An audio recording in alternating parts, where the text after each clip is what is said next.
Bapak Ibu jamaah rahimakumullah. Assalamualaikum warahmatullahi wabarakatuh. Innal hamdalillah nahmaduhu wa nasta'inuhu wa nastaghfiruh wa na'udzu billahi min syururi anfusina wa min sayyiati a'malina. May yahdihillahu fala mudilla lahu wa may yudlil fala hadiyalah. Asyhadu an la ilaha illallah wahdahu la syarikalah wa asyhadu anna Muhammadan abduhu wa rasuluh la nabiyya ba'da. Allahumma shalli wa sallim ala nabiyyina wa rasulina Muhammad sallallahu alaihi wasallam wa ala alihi wa ashabihi wa man tabi'ahu bi ihsan ila yaumiddin, amma ba'du. Bapak Ibu jamaah rahimakumullah, sesepuh penissepuh, alim ulama, Ustaz Fatan dan juga asatidz yang hadir pada kesempatan kali ini yang saya hormati. Syukur kita panjatkan pada Allah Subhanahu wa taala. Hari ini rasa-rasanya lebih dingin nih Bapak Ibu. Saya nggak tahu kalau daerah selatan ya. Tadi sebut di daerah Ring Road Utara tidak begitu dingin katanya. Tapi kita yang di daerah Gamping, Ambar Ketawan, alhamdulillah dingin. Sampai harus ya sahur itu ya rasanya dingin banget gitu. Apakah karena lapar atau karena belum makan? Dan alhamdulillah pada kesempatan pagi ini bersama kita akan belajar menguatkan pemahaman dan juga menjaga kemabruran daripada haji dalam acara hubungan erat puasa Ramadan dengan haji. Bapak Ibu jamaah rahimakumullah, kalau kita cari-cari hubungannya, banyak hubungannya antara ibadah puasa Ramadan dengan haji. Ada kaitannya. Termasuk juga sangat erat apa yang kemudian Allah syariatkan pada haji itu juga ternyata kita temukan pada syariat puasa juga. Nah, nanti satu persatu kita akan lihat nih. Kita akan lihat bagaimana hubungan dan keterkaitan antara keduanya. Jamaah rahimakumullah, kalau kita lihat bahwa di Ramadan ini kalau kita ke tanah suci itu kurang lebih Saudi itu mengeluarkan 2.000 visa untuk umrah. Mohon maaf, 2 juta. Kemarin kita dapat informasi 2 juta visa dikeluarkan untuk umrah. 2 juta bayangkan Bapak Ibu. Mereka akan terkumpul. Dan titik fokusnya adalah kemudian di haram, ada di haram Makkah. Seperti di sini. Kalau misalkan Bapak Ibu lihat yang ada merah-merah, kalau sekumpulan ada orang merah-merah, kira-kira orang mana itu? Orang Indonesia. Kalau itu nanti ada yang pakainya hijau ngelumpuk gitu, orang mana? Orang Indonesia. Yang kemarin di jilbabnya belakang ada bunga matahari, orang mana itu? Nah, ketika postingan itu keluar, kemudian kami mendapatkan ada tapi sekelompok ibu-ibu tapi bukan bunga matahari, dikasih pita. Pitanya itu di belakang. Itu untuk sebagai tanda bagi yang kemudian di belakang, oh ya itu koncoku, boloku, nah, gitu. Kemudian dia nyusul, jamaah rahimakumullah. Dan sangat ramai. Oleh karena itulah kemudian menjadi alasan Bapak Ibu, kalau umroh di bulan Ramadan kira-kira mahal atau murah sih? Mahal tahu? Mahal, dia lebih mahal karena nanti ada fadilahnya, ada keutamaannya. Sehingga banyak orang yang kemudian fokusnya di sini. Salat sekali di sini sama seperti 100.000 di Masjid Al-Furqon. Di masjid sini. Jadi ajeng putih Pak, niki di Masjid Al-Furqon. Ajeng nopo ae? Salat jamaah. Oh. Lah jadi kan buatan salat jamaah di Al-Furqon. Sorry ya, saya sudah 100.000 kali salatnya. Jadi salat di Masjidil Haram itu setara dengan 100.000 kali di Masjid Al-Furqon dan masjid-masjid yang lain selain Masjid Nabawi. Nah, inilah kemudian suasananya. Bapak Ibu bisa tawaf di sini, di pelataran ini. Kemudian di lantai sini boleh lantai 1, lantai 2 dan lantai 3. Khusus lantai 3 adalah tawafnya menggunakan kendaraan golf. Jadi tinggal duduk, Bapak Ibu tinggal duduk kemudian ngacir. Ya, bismillah Allahu Akbar, doa. Udah nyampe Hajar Aswad, bismillah Allahu Akbar. Cepet tapi bayar. Ya, kan pakai mobil golf gitu. Nah, gitu. Kalau tanya, Bu, kakinya dingin nggak kena marmer? Enggak nyentuh marmer. Bisa tawaf tanpa nyentuh marmer? Bisa. Naik mobil golf di sini muter. Serut itu. Dan sekarang masih ada pembangunan. Kalau yang jalan kaki di bawahnya. Di sini pun bisa berjalan kaki Bapak Ibu. Yang dekat dengan pagar itu bisa jalan kaki. Tetapi kalau Ibu Bapak sekali putar itu, yang di atas baru 1 kali putaran, yang di bawah kira-kira sudah dapat berapa putaran? Mungkin 2, 3 gitu. Karena lebih cepat di bawah, lebih cepat di bawah. Itu yang pertama. Yang kedua, sini nggak ke foto. Kalau misalkan ada sholat berjamaah, posisi imam itu di sini Bapak Ibu. Posisi imam kelihatan betul nggih? Di posisi imam itu di sini. Jadi ketika awal Ramadan tahun ini, itu posisi imam di sini. Syekh Sudes itu banyak. Alhamdulillah ketika sholat Ramadan taraweh yang malam pertama, saya lagi tawaf di sini. Jadi saya lihat, oh itu ya. Ternyata di situ tempatnya. Selama ini tak cari tadi di mana posisi imam. Ada sholat, tapi kemudian imamnya di mana ya? Karena ketika sholat tarawih dimulai, kita masih bisa tawaf. Posisi tawaf ini tidak ditutup, tapi kemudian kita masih tawaf. Jadi di pelataran ini adalah pelataran untuk orang-orang yang tawaf dan sholat sunnah setelah tawaf.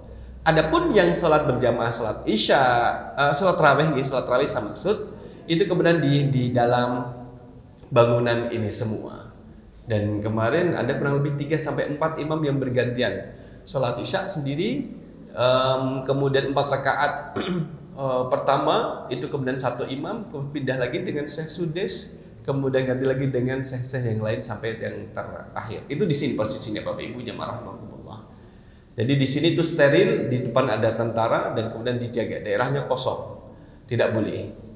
Kalau suasana seperti ini Bapak Ibu, suasana Ramadan ini, setelah kita melaksanakan tawaf, untuk sholat sunnah setelah tawaf agak cukup susah cari tempat, karena hampir penuh. Dan kita bergeser. Bahkan kemarin sebelum Ramadan,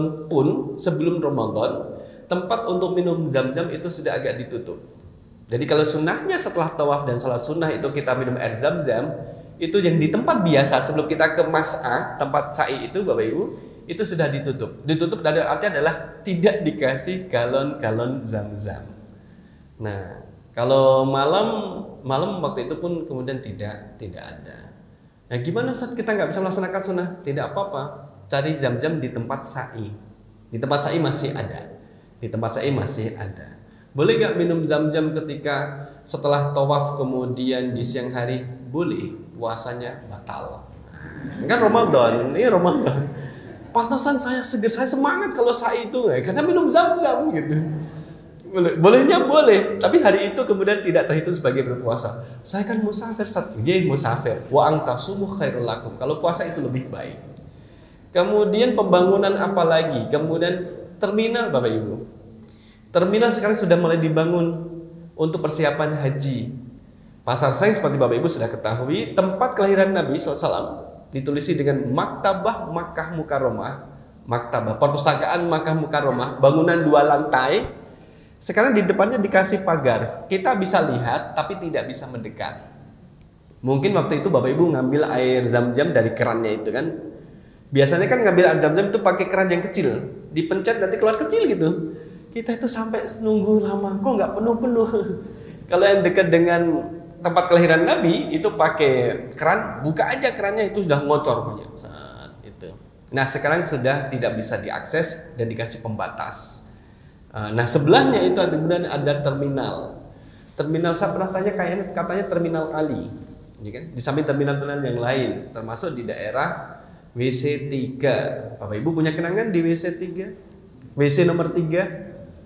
Berarti kalau jenengan tinggalnya di depan, itu nanti WC 3, dekat dengan tower Zam-Zam.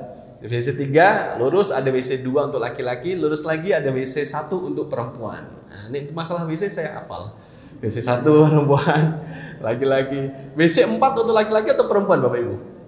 WC 4. Untuk laki-laki, WC 5 perempuan. Ada gambarnya. Yang unik kalau WC itu kan warnanya apa tuh? Tulisan WC-nya itu hijau kan? Hijau, tapi kalau WC 1 untuk perempuan tulis warnanya adalah merah pink gitu, pink itu. Masya Allah, Ustaz ngapalin WC ya? Lah iya memang kan kalau pergi sama pulangnya lewat depan WC gitu. Kemudian beberapa lantai kan perluasan dalam artian adalah Bapak Ibu kalau dari WC 3 ke arah hotel Grand Masa itu lurus, itu jalannya yang semula kayak dicor itu dikasih lapisan. Lapisan inya itu kemudian halus. Jadi kalau kaki kita berjalan tanpa alas kaki, menginjak lapisan itu menjadi lembut. Kayak semacam kayak lapisan di Bukit Marwa. Kan ada semacam kayak kristal. Lapisan seperti itu, tapi ini warnanya putih dan menggunakan thinner karena sudah di malam misalkan dituangkan kemudian diratakan itu masih bau kayak bau-bau thinner. Nah, tempat itu bisa dipakai untuk sholat, tinggal bawa sajadah dan seterusnya. Nah, akses apa lagi? Nah, itu yang kisah di Haram. Dan kalau di hari Jumat kemarin kami sempat Jumatan di Haram sebelum pindah ke Madinah. Itu kemudian dibawa muter, sangat ramai Bapak Ibu, padahal sangat ramai. Hamin 1 sebelum Ramadan, Jumat kita puasanya kan Sabtu, Jumat terakhir sebelum Ramadan itu sudah kredit di depan Zamzam Tower, sudah kredit di depan Grand Tauhid Hotel sudah kredit, karena orang bertumpuk antara yang misalkan dari timur ke barat, dari barat ke timur ketemu. Dan kemudian yang membedakan adalah askar, tentaranya atau polisinya, kami dengar dari Mutawif itu, mereka adalah didatangkan dari Riyadh. Bukan yang dulu biasanya di Mekah. Kalau misalkan dari Mekah kan masih ada halus, haji. Kemudian terus mau sholat silahkan, ditunggulah sebentar. Tapi kalau dari Riyadh agak tegas. Ya nggak mau tahu, udah selesai. Baru naruh sajadah dan Allahu Akbar, udah diambil, jangan sholat di sini, ini untuk tempat jalan gitu. Lagi sholat mayit, sholat jenazah, baru Allahu Akbar, jangan sholat di sini, ini jalan. Bahkan sholat jenazah pun nggak boleh, karena kan memang ramai, kondisi memang ramai, memang harus diatur. Inilah kondisi yang ada di sekitar ini. Di Madinah alhamdulillah lebih tenang kondisinya, sehingga beberapa jamaah itu memilih untuk Ramadan itu di Madinah. Ya kan, dia memang jumlahnya tidak begitu banyak sebanyak Haram, tetapi kemudian di Madinah juga ada aturannya. Adapun kalau misalkan membuat video di pelataran Haram itu nanti kena. Ya disuruh menghapus, kemudian visanya nanti akan dipoto dan sebagainya. Tapi kalau di luar pagar Haram Madinah Nabawi itu kemudian tidak apa-apa. Tetap kalau mungkin masa Bapak Ibu tidak ada nusuk, sekarang kan sudah ada nusuk ya, untuk masuk ke Raudhah. Maksimal berapa menit Bapak Ibu kalau berada di Raudhah sekarang ini? Jadi dibatasi. Dulu kan masuk kemudian terus keluarkan. Sekarang harus ada aplikasi yang sudah di-download, nanti ada jam berapa dia harus berada di Raudhah. Dan itu kemudian seleksi, screening, masuk ke tempat sebelah Raudhah, baru dimasukkan ke Raudhah. 15 menit, bahkan mungkin gak sampai 15 menit, ada yang 10 menit keluar, ganti lagi. Nah, ketika saya disuruh keluar, yang gelombang berikutnya baru datang pada berlari. Nah, saya ikut berlari, masuk lagi. Untuk kesempatan kedua kali. Kemudian terus keluar. Saya keluar belakangan, gelombang ketiga datang, ikut lagi. Sampai kemudian menjelang berbuka puasa. Tapi jangan ditiru ya Bapak Ibu, kecuali yang profesional. Jadi cukup lama, teman-teman udah pada pulang, kita masih berada di dalam Raudhah. Sampai ya Allah, saya udah banyak berdoa apa lagi ya Allah ya yang bisa. Karena terus itu banyak. Mungkin dari jam ba'da asar sampai jam 6. Setengah 6. Karena setengah 6 kemudian pas di gelombang yang keempat, di soft kemudian soft depan, itu kemudian disuruh keluar. Yang belakang tidak, yang di Raudhah. Kenapa? Ini tempatnya untuk para syekh masayah yang akan ikut berbuka di situ. Jadi kita harus keluar, mau nggak mau memang harus keluar. Ya alhamdulillah sudah dapat 4 gelombang, mutar gitu Bapak Ibu. Ini kabar dari sana dan kami kembali kemarin tanggal 5 Maret baru kembali dari sana. Nah, jamaah rahimakumullah, pembahasan kita adalah berkaitan dengan amalan Ramadan yang bernilai haji. Ya, ada kemudian amal-amalan di bulan Ramadan yang kemudian bernilai haji. Termasuk kalau kita lihat hubungan eratnya di slide yang di dalam itu ada hubungan erat antara ibadah Ramadan dengan haji. Kalau kita dalam orang yang berhaji, kemudian dia berbohong, batal nggak hajinya? Batal nggak? Nggak batal kan? Wah, hajimu nggak sah. Sana balik ke Indonesia, pulang duluan. Kamu telah berbohong. Waduh, berapa banyak yang orang akan dipulangkan? Kalau di saat berhaji, ternyata berantem. Pernah lihat orang berantem ketika haji? Gak masalah rebutan makanan, rebutan naik bis, kemudian di jalan mungkin ada yang cekcok atau di tenda gitu. Itu batal nggak hajinya? Gak membatalkan, tapi mengurangi keutamaan atau kesempurnaan pahala haji. Sama ketika kita berpuasa, Bapak Ibu. Ketika orang berpuasa kemudian berbohong, batal nggak puasanya? Orang berbohong, aku orang paling cantik sedunia loh. Itu berbohong tidak kayak itu, Bu? Mengakui dirinya paling cantik sedunia. Orang berbohong dalam hadis Rasul sallallahu alaihi wasallam, "Malam yada' qala zuri wal 'amala bihi, falaysa lillahi hajah fi ayyada ta'amahu wa syarabahu." Orang yang kemudian tidak meninggalkan perkataan dusta, justru dia itu melakukannya di saat sedang berpuasa, maka Allah tidak butuh terhadap usaha dia meninggalkan makan dan minumnya. Allah nggak butuh terhadap puasanya. Nah itu sama ketika di saat berpuasa kita tidak boleh berbohong, sekalipun tidak membatalkan puasa, tapi mengurangi keutamaan dan kesempurnaan pahala puasa hari itu. Sama di saat berhaji juga demikian. Perkataan-perkataan yang kotor, perkataan dusta itu harus ditinggalkan selama melaksanakan haji. Bagaimana disebut dengan haji yang mabrur? Ketika orang melaksanakan haji, ternyata berbohong. Termasuk juga Bapak Ibu, godaan dalam haji untuk berbohong itu adalah ketika sedang tawar-menawar. Tawar-menawar barang, membandingkan sana dengan sini. Hati-hati, kalau tidak hati-hati keceplosan malah berbohong. Ini berapa haji gitu? Ini 1 gramnya emas misalkan 400 real. Wah, di sana murah kok, sana 300. Yang jual bilang, kalau tahu di sana murah kenapa beli di sini gitu. Pergi aja di sana. Padahal di sana tidak ada yang 300 real 1 gramnya, nggak ada. Itu artinya kan berbohong. Ini harus dihindari. Nggak apa-apa berbohong, Ustaz kan sudah selesai hajinya gitu. Kita udah selesai tahallul, sudah tawaf wada, nggak apa-apa nih.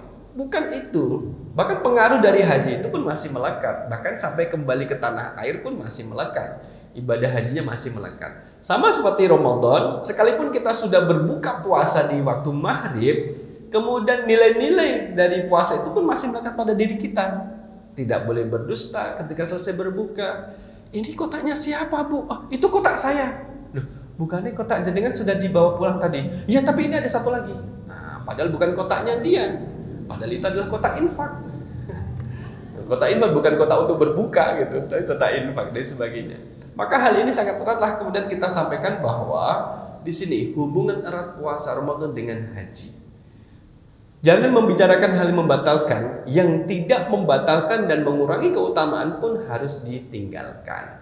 Bertengkar, berantem, cekcok, kemudian berdebat yang tidak bermutu.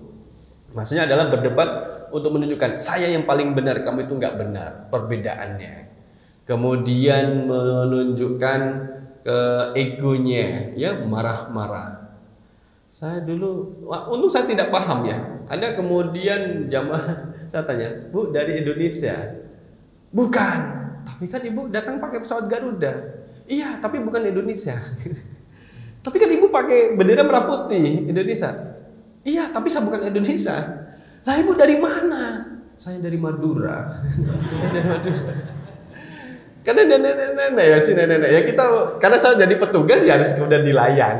Silakan Bu datang ke sana. Nah, ternyata ibu yang sama gitu. Sudah pemberangkatan mau ke Madinah, ada tas jinjing yang benar ketinggalan. Ini tasnya jamaah ini. Jadi kalau oleh kita petugas, kemudian kita tenteng, kan agak berat kita bawa. Bu, Bapak, ini tasnya siapa? Tasnya nomor sekian atas nama ini siapa? Oh, itu saya. Gitu. Oh, punya Ibu, kita serahkan. Ini Ibu, tolong dijaga. Habis itu, oh kamu mencuri ya? Dikira kita mencuri, mau ditendang, tak tendang gitu. Ternyata beliau pernah jadi TKW di Arab 4 tahun. Nah, artinya adalah ketika ada yang memancing untuk marah pun jangan kita tanggapin untuk marah gitu. Sebagaimana kemudian dalam pelaksanaan ibadah puasa pun demikian. Banyak hal-hal yang memancing untuk marah, apalagi ketika di jalan atau ketika di dalam rumah tangga sekalipun, gitu, dan kadang terpancing untuk marah, maka jangan marah. Sebagaimana pelaksanaan ibadah haji pun demikian. Ayo maju, itu lo maju, didesak. Jadi dari belakang suaranya kayak gitu. Itu orang mana kira-kira kalau suaranya seperti tadi? Orang Indonesia kan? Kan dipakai bahasa Indonesia. Ayo maju, itu didesak itu. Di depan saya baru naik bis, baru naik kan, jadi posisinya kan kosong, tak kasih longgar saja, biar longgar dulu lah, karena yang di depan kan perempuan, kalau desak-desak nggak enak. Di belakang bilang, ayo desak, itu desak. Oh, sabar. Itu karena waktu pelaksanaan sebelum haji. Biasanya emosinya itu kan muncul. Tapi kalau sudah selesai haji, itu malah enak. Karena saya dulu pernah bertugas di bandara Jeddah, Bapak Ibu. Jadi ketika mereka datang diatur untuk masuk bis, itu agak susah. Tapi kalau mau pulang, kita bilang, Bapak Ibu haji silakan berbaris. Oh, langsung berbaris. Haji ayo berbaris. Berbaris. Tapi kalau dipanggil Pak berbaris, Bu berbaris, nggak mau tuh. Haji ayo berbaris. Oh, pada berbaris. Oh, gitu. Enak, jadi enak ngatur orang setelah pulang dari haji itu enak. Dan itu memang terjadi. Alhamdulillah mengingatkan dan mengingatkan. Nih. Nah, itulah kemudian jamaah rahmatullah, bagaimana suasana setelah haji itu kemudian terus terbawa. Maka rindunya kepada tanah suci pun kemudian tetap dijaga sebagaimana seperti ini. Jadi kalau Bapak Ibu mau reuni ya melalui umrah gitu. Umrah dengan Ustaz Fatan, ayo umrah Ustaz, napak tilas dan sebagainya. Itu nanti di sini. Ada hal-hal yang baru. Tempat kalau di Nabawi di Madinah, Sakifah Bani Sa'idah. Tahu gak? Sakifah Bani Sa'idah, tempat dilantiknya Abu Bakar As-Siddiq jadi khalifah. Sekarang sudah bisa Bapak Ibu kunjungi. Setahun yang lalu ditutup karena dijadikan taman, diperbaiki. Sekarang sudah bisa dilihat. Termasuk yang ramai Masjid Gomamah yang ada di samping Nabawi, Masjid Ali, Abu Bakar, Masjid Bukhari, Imam Bukhari. Sudah pernah belum Bapak Ibu? Oh belum. Masjid Kucing sudah pernah? Masjid Kucing? Saya pernah tanya, Masjid Kucing itu mana? Enggak, saya bingung, enggak tahu. Ternyata Masjid Abu Hurairah. Nah, Abu Hurairah kan artinya Bapak Kucing, disebut Masjid Kucing. Siapa yang menamai? Orang kita. Nah, orang kita, lagi-lagi kita. Ada sepeda yang besar di Jeddah, disebut sepeda Nabi Adam. Kapan Nabi Adam bikin sepeda? Itu kemudian sepeda. Masjid di tepi pantai di Jeddah disebut dengan Masjid Apung. Masjid Apung itu bukan Masjid Apung, orang Arab tidak mengenal dengan Masjid Apung. Kalau ada sepedanya Nabi Adam, oh berarti ada kipasnya Hawa, kipas. Nah, itulah orang-orang kita yang kreatif. Nah, jamaah rahimakumullah, kita kaitkan dengan amalan yang ada di sini.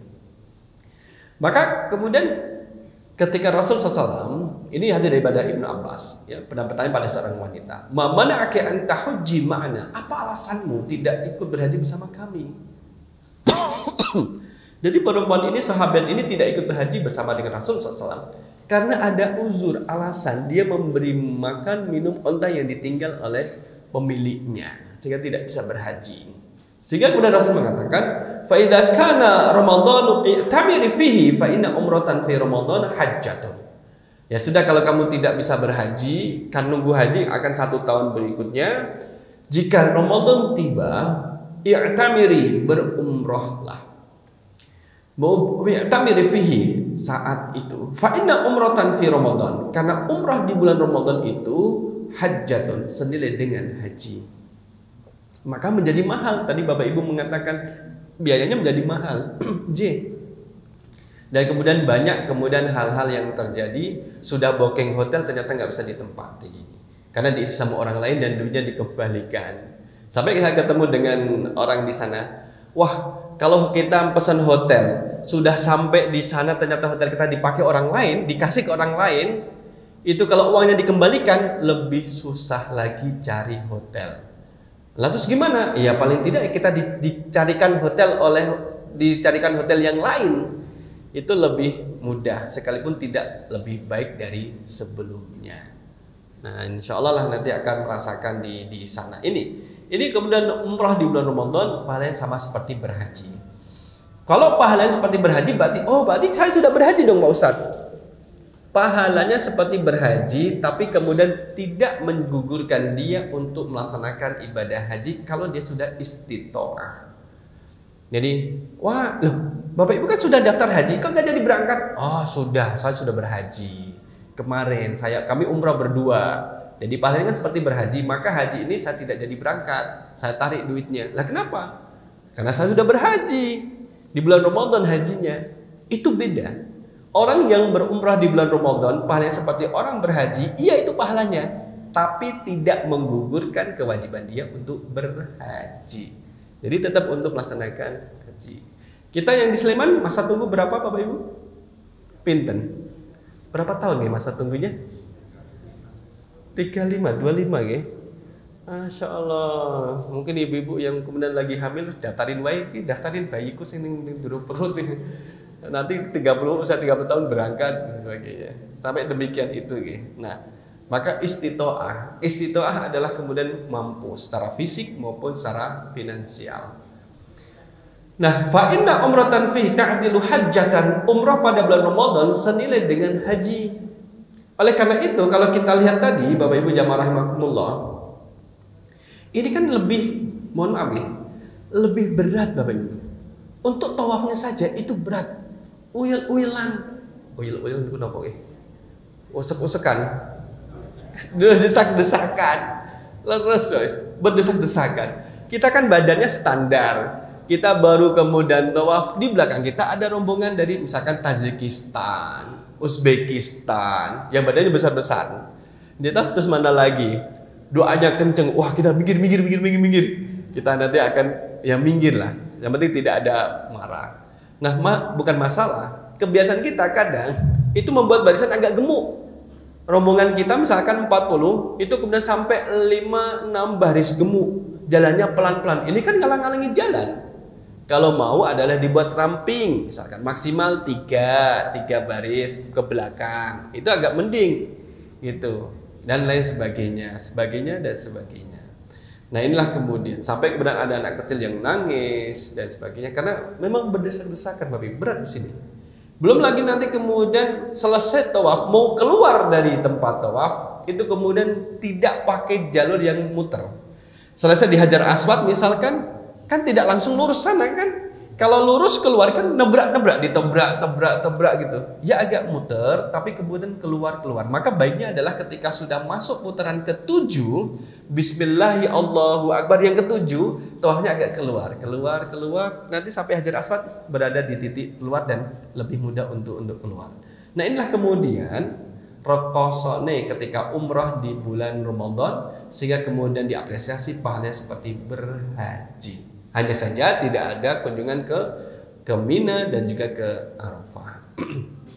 Jabal Rahmah Bapak Ibu ditutup, nggak bisa naik lagi. Kalau lihat dari bawah bisa, tapi tidak naik. Sepertinya semuanya dikondisikan untuk haji dan persiapan musim haji.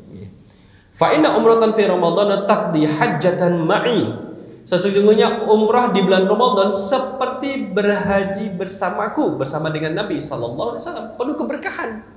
Haji bersama dengan Nabi penuh keberkahan. Ketika Nabi berdoa, doa juga untuk jamaah haji yang waktu itu bersama dengan Nabi Sallallahu Alaihi Wasallam. Sehingga kemudian inilah menjadikan lalu lintas umroh. Bahkan kemudian ada yang paket umroh 30 hari selama bulan Ramadan. Pulangnya nanti setelah hari raya Idul Fitri baru pulang. Loh Bu, kok jenengan di masjid terus? Iya, ini program Ramadan berapa juta? Ngapunten, dia nyebut angkanya sekian. Kok murah? Iya murah. Hotelnya di mana? Di sana, 30 menit dari haram. Kadang susah cari transportasinya. Oh, pantesan. Jadi agak jauh. Tapi kalau di bulan Ramadan, ketika umrah tidak perlu risau masalah buka puasa. Nah, karena banyak pembagian. Cuman kalau sahur itu yang kemudian harus cari. Kalau berbuka banyak. Teman kita, kalau kita Indonesia dikasih zabadi yang putih itu, kemudian dikasih dengan rempah-rempah, ditaburi rempah-rempah, diaduk gitu. Karena dia lihat di sampingnya kayak gitu, orang Arab di sampingnya seperti itu, zabadi diaduk, dikasih rempah-rempah, kemudian sama orang Arab dimakan ketika berbuka. Ini teman kita Indonesia baru nyicipin, kok kayak gini rasanya? Memang kayak gitu rasanya, jadi nggak kemakan. nggak terbiasa makan zabadi. Jadi susu yang fermentasi gitu ya. Itu yang ini agak-agak di atas mencair lah, tidak begitu cair. Nah, inilah pahalanya ketika orang berumrah di bulan Ramadan. Maka Imam Nawawi mengatakan bahwa yang dimaksud adalah umrah Ramadan mendapati pahala seperti haji.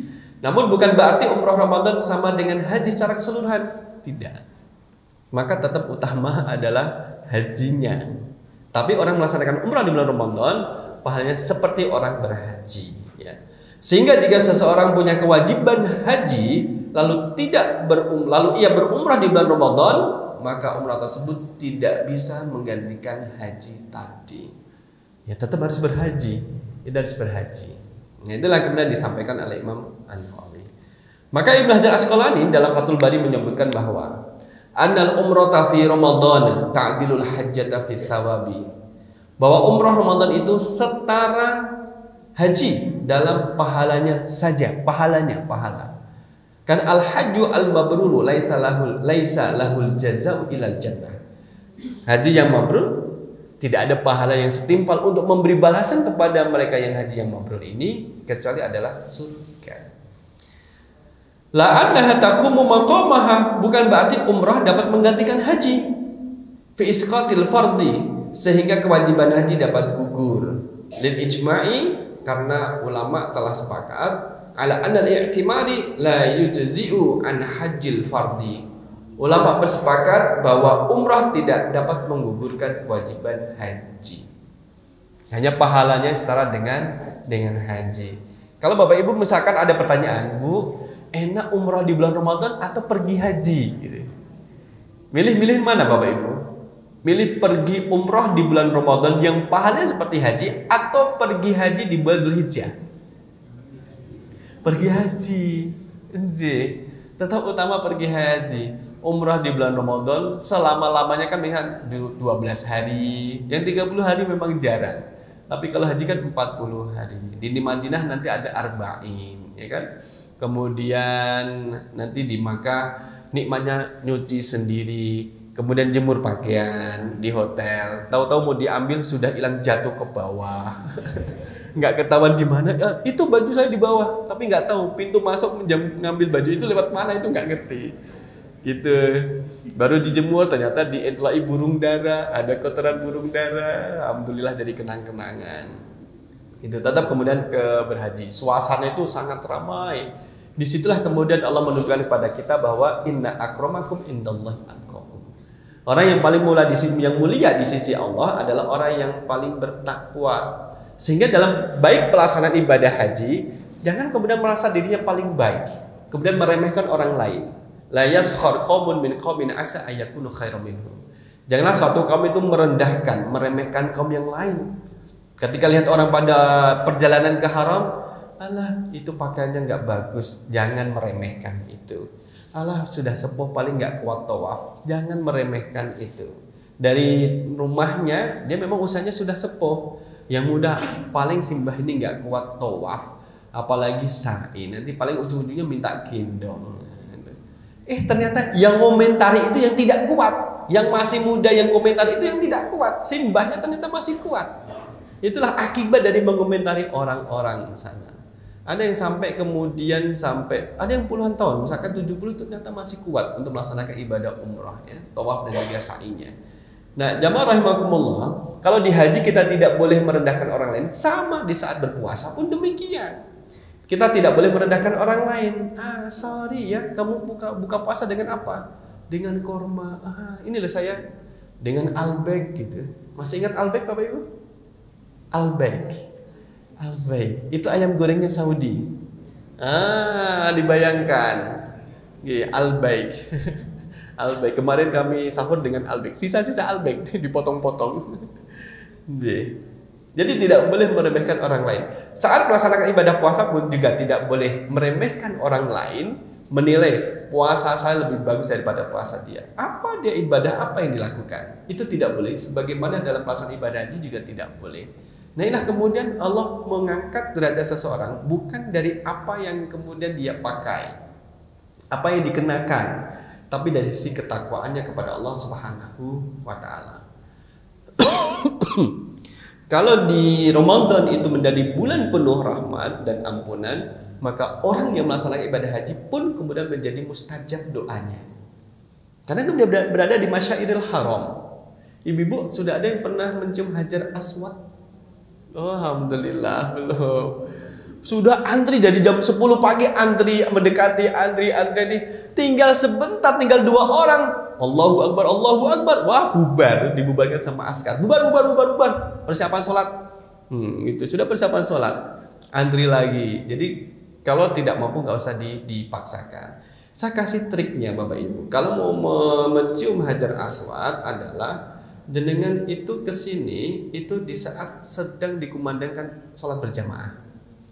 Kalau orang sedang sholat berjamaah, nanti Hajar Aswad kosong. Nah itu kosong. Tapi kalau jenengan mencium Hajar Aswad saat orang sholat berjamaah, mungkin akan ditangkap askar. Itu masalahnya di situ. Atau agak mudah mencium Hajar Aswad pada tanggal 9 Zulhijjah. Itu paling berapa orang yang berada di sini. Kenapa menjadi sepi tanggal 9 Zulhijjah?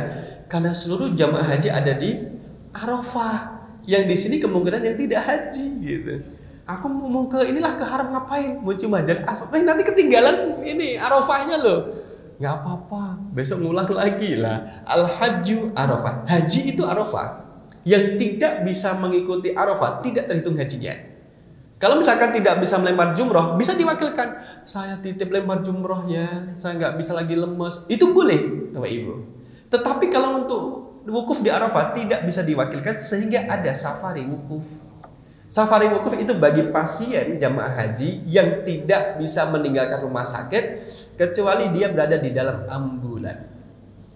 Masuk ke dalam ambulan, bawa ke haram, ke Arafah 5 sampai 10 sampai 15 menit, silakan berdoa.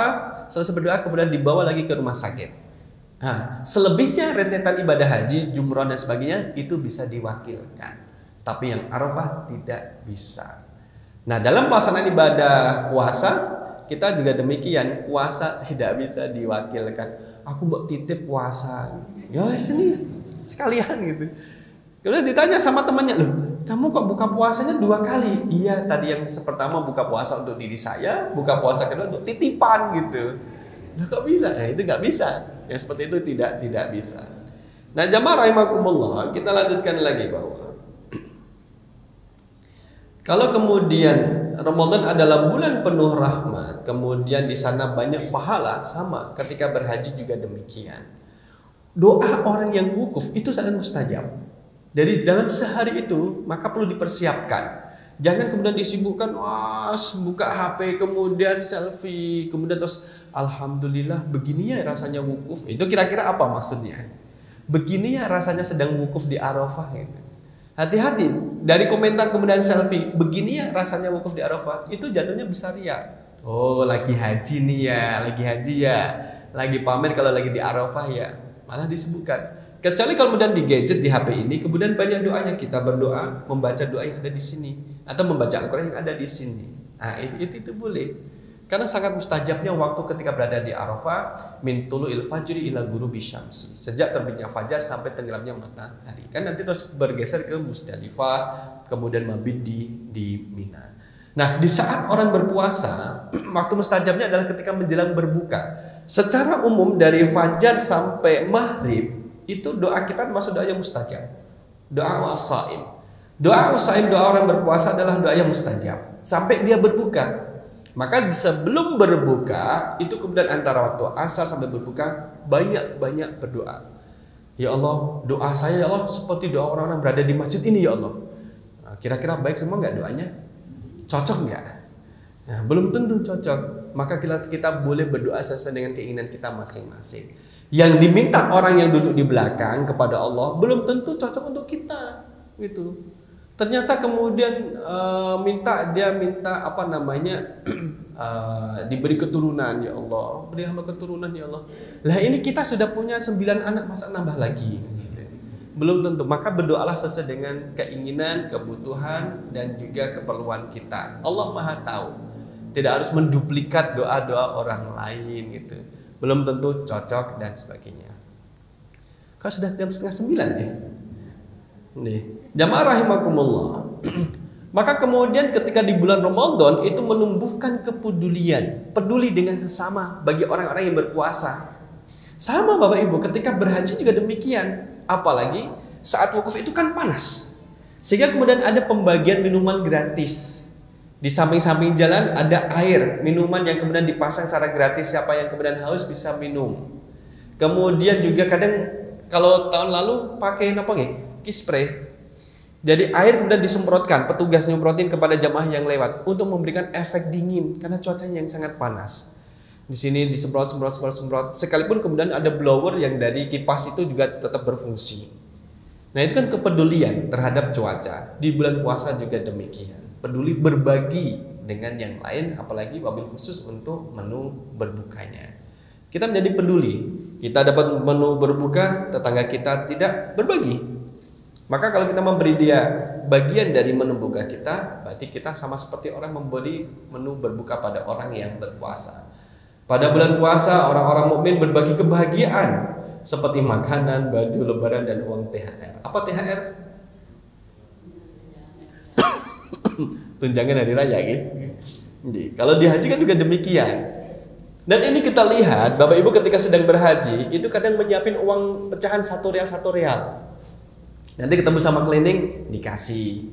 Ketemu cleaning service yang lagi nyapu-nyapu itu, dikasih. Jenengan ngasih, ketahuan sama yang lain, oh pada datang itu, gitu. Haji. Nah itu ketahuan, harus hati-hati. Maka kan suasana berbagi itu menjadi asik ya. Berbagi dengan teman satu rombongan dalam jamaah haji, atau satu kloter, atau misalkan satu daerah, itu berbagi dengan yang lainnya. Suasana inilah kemudian kental baik di bulan Ramadan maupun di saat melaksanakan ibadah haji. Kalau kemudian di bulan Ramadan kita punya kegiatan seperti berbagi takjil di jalanan masjid-masjid atau tempat-tempat ramai. Di haji itu Bapak Ibu, ada kemudian rombongan jamaah yang dia membuka open donasi. Siapa yang mau donasi, uang donasi yang terkumpul dibelikan air. Ada nanti bagi gratis. Haji halal. Kemudian bagi kurma, dibagikan. Kadang nasi biryani kemudian isinya adalah ayam, dibagikan juga, dibagi. Sama. Karena bertabur keberkahan pada pelaksanaan ibadah haji dan juga di saat bulan Ramadan. Oleh karena itu kemudian juga mengundang kerabat dekat atau teman-teman untuk berbuka puasa bersama di bulan Ramadan saat berpuasa. Haji juga demikian. Ketika kita makan bersama itu kan kemudian saling bercerita. Oh iya, saya bawa sambal pecel. Dikeluarkan sambal pecel, nah dikasih air bagi-bagi. Oh iya, saya bawa wajan. Wajan itu apa? Sambal teri. Kemarin kami dikasih sambal ikan dari Sulawesi. Padahal juga nggak kenal. Pak, Ibu ini coba dari Sulawesi. Gitu. Ya kita coba. Habis itu terima kasih Pak. Datang lagi abon dari Sulawesi. Wah terima kasih. Ada real nggak Pak yang bisa dibagi? Minta realnya itu. Bagi. Dan karena kita sudah mendapatkan sesuatu, maka harus bersedia untuk berbagi dengan yang lain. Kita punya apa? Oh mohon maaf, ini ada pisang, kita berbagi. Ini ada stroberi, itu berbagi. Ini juga berbagi. Maka mengajarkan untuk berbagi, menunjukkan bahwa kita itu bukan makhluk yang individualis, tapi kita adalah makhluk sosial. Yang kita sendiri untuk bisa beraktivitas memerlukan orang lain, memerlukan bantuan orang lain. Nah, kalau ada ngabuburit di bulan Ramadan, maka kalau di haji itu adalah nafar awal sama nafar sani. Nunggu nafar awal. Kadang di Mina, lagi mabit di Mina. Kemudian lagi jalan-jalan. Apalagi kalau sudah selesai tahallul, sudah selesai rentetan haji, kemudian jalan-jalan. Realnya dikeluarkan. Rata-rata jamaah kita itu mohon maaf, dadanya itu persegi panjang. Dadanya. Kenapa persegi panjang? Karena uangnya itu disimpan di dada sini. Loh, dadamu kok persegi panjang kayak bata? Oh ya ini real. Uangnya taruh di dada, jadi pakai kas yang ada resletingnya. Oh gitu ya, iya ya. Loh kok persegi panjang dadanya? Ya ternyata isinya adalah duit. Nah, jamaah rahimakumullah. Maka kemudian juga di saat melaksanakan ibadah haji kita juga memperbanyak baca Al-Quran. Kita akan tahan untuk duduk, misalkan ibu-ibu, bapak-bapak, dari maghrib sampai isya di Masjidil Haram, gitu. Bahkan berangkat ke Masjidil Haram itu adalah sebelum asar. Sebelum asar sudah berangkat ke Masjidil Haram, baik di Makkah maupun Madinah. Nanti kemudian duduk di dalam haram kemudian melaksanakan sholat asar, habis itu kemudian adalah baca Quran, kemudian sholat maghrib, habis itu kemudian berdoa, kemudian sholat isya, baru pulang ke hotel untuk makan. Nah inilah waktu, dan kita merasa nyaman. Kalau kita bayangkan bahwa di saat masyarakat ibadah haji, Bapak Ibu ingat gak dengan harta benda yang ada di Indonesia, kerjaannya masih kebawa ke sana enggak? Rata-rata sudah nggak pada ingat Bapak Ibu. Fokus nikmatnya beribadah itu fokus. Tapi nanti kalau sudah mau pulang, oh iya ya, aduh ayam kalkun saya siapa yang ngasih makan ya? Anak-anak ngasih makan nggak ya? Itu kemarin kebunnya, ya itu baru ingat. Tapi memang suasana di sana adalah fokus untuk beribadah itu kuat. Kita seolah-olah menjadi orang yang rakus untuk beribadah, tidak mau ketinggalan. Ada kemudian misalkan ada yang ketinggalan sholat asar karena dia dari zuhur baru pulang dari haram, agak ngantuk tidur di hotel, asar ternyata udah lewat. Enggak apa-apa. Sekalipun saya ketinggalan sholat asar, saya tetap ke haram untuk sholat asar di haram. Gitu. Jadi tidak mau sholat asar di hotelnya. Ya cari fadilah, cari keutamaan beribadah di tanah haram. Nah, jamaah rahimakumullah, ini ada kebaikan yang bertabur seperti di bulan Ramadan. Ada beberapa amalan yang kemudian di sini kita tadi sampaikan. Kullu amal ibni Adam lahu illa shiyam, fa innahu li wa ana ajzi bihi, wa shiyamu junnah. Wa idza kana yaumu shawmi ahadikum fala yarfus. Apabila salah seorang di antaramu berpuasa, fala yarfus, jangan mengucapkan perkataan yang buruk dan keji. Wala yashab, dan jangan membangkitkan syahwat, dan jangan pula mendatangkan kekacauan. Fa in sabahu ahadun aw qatalahu falyakul inni mur'un shaim. Apabila dia dimaki atau ditantang seseorang, maka katakanlah aku sedang berpuasa. Ini kan kemudian kita tarik dalam ibadah haji kan juga sama. Tidak boleh berkata kotor, tidak boleh maki-maki, dijaga lisannya, dijaga hatinya, dijaga amal perbuatan, dijaga hartanya, tidak dipakai untuk membeli barang-barang yang diharamkan oleh Allah. Gitu. Bapak-bapak tahu Hajar Jahannam, Pak? Hajar Jahannam. Wah, alhamdulillah kalau nggak tahu. Hajar Jahannam. Saya tanya sama yang jualan orang Yaman, kamu punya Hajar Jahannam? Punya. Disembunyikan, dagangan ini disembunyikan. Termasuk barang-barang yang katakan dalam tabatnya adalah haram diperlihatkan.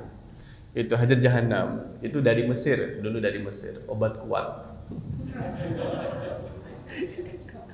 Saya bilang, saya juga tahu itu tempat saya kuliah dulu di Mesir kayak gitu. Saya tanya, kenapa kamu sembunyikan dagangannya? Iya, nanti kalau ada pemeriksaan gitu. Jadi taruh di bawah meja, ini dagangannya meja, di belakang meja. Jadi kalau mau ngambil barang itu mejanya disingkirkan, baru di belakangnya ada barang dagangan itu. Nah inilah ibu bapak jamaah rahimakumullah berkaitan dengan hubungan erat antara ibadah puasa di bulan Ramadan dengan ibadah haji. Dan insya Allah nanti bisa kita lanjutkan di lain kesempatan insya Allah.